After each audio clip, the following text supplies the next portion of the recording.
Separatism? Does it concern Estonia? Well, not really. What we can say, it's up to each and every nation to decide their future. And we have international law, we have constitution, we have laws of each and every nation that have to be respected. If your answer is whether I'm afraid that there might be some part of Estonia that wants to be separated from Estonia, then my answer definitely is no. We do not, it's not a question. It has never been, and it's not a question.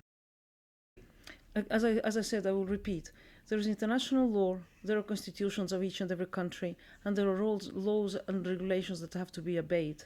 And within that law, those laws and principles, there has to be, the conclusion could be reached only taking into account the existing laws and regulations and constitutions. These things are not comparable. We restored our independence in 91. Estonia was an independent country until 1940. Then we were occupied by Soviets, by Nazis, again by Soviets. So we regained independence and we restored our statehood based on international law and on all the principles governing restoration of statehood. So in that sense, I think that we, together with Latvia and Lithuania, were in a unique position.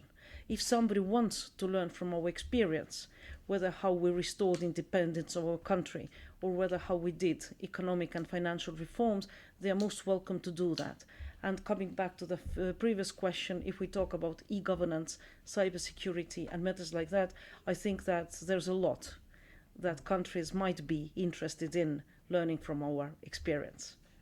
No, I can't say that I'm receiving pressures, or I can't say that I've been lobbied, but I think that also Estonian position is very clear, very reasonable, very balanced, and supports the present legal order and the law and order that exists in international law as well as in countries. I would argue that Estonia, with 1.3 million, is a very important country in the EU, also in NATO. For example, we have capabilities that other countries don't.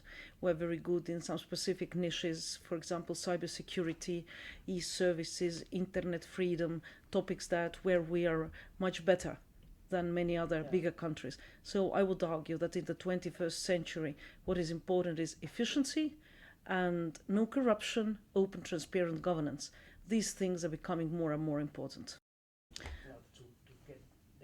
The questions, these questions have to be discussed, and these questions have to be, they have to be discussed.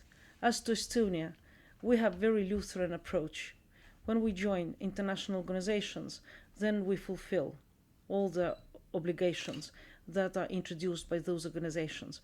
We did it when we joined the EU, we did it when we joined Eurozone, we did it when we joined Schengen, we did it when we joined NATO. So in all organizations, we think that it's very important to fulfill the commitments that have been decided by their organization.